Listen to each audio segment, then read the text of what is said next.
Hi, my name is Holly Melton, and I'm the author of the book, Follow My Lead. The book started because I saw a vampire change my life. It was back when I was in college on my first mission trip, and I met a girl on the boardwalk who thought she was a vampire. I had no clue how to relate to someone who was a vampire, so I asked the Holy Spirit to give me wisdom as I engaged with her.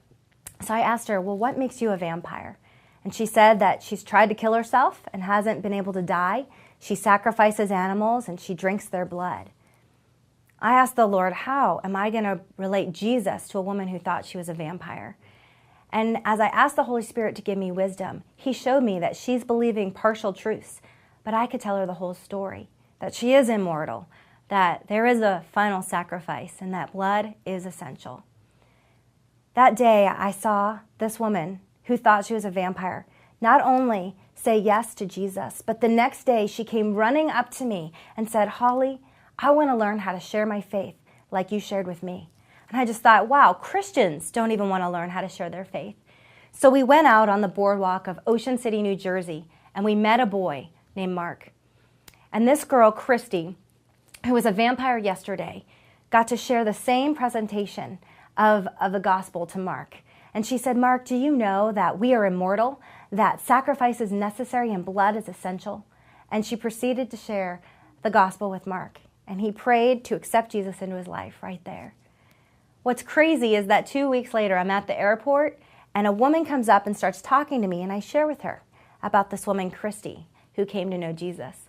And she said, hold on, let me get my husband. He comes over and he asks, what is Christy's last name? And I said, Christy Denny.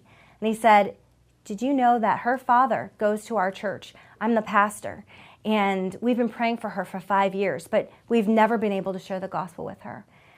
I'd never seen someone go from darkness to light, to leading someone else to the Lord, to seeing a church follow her up afterwards.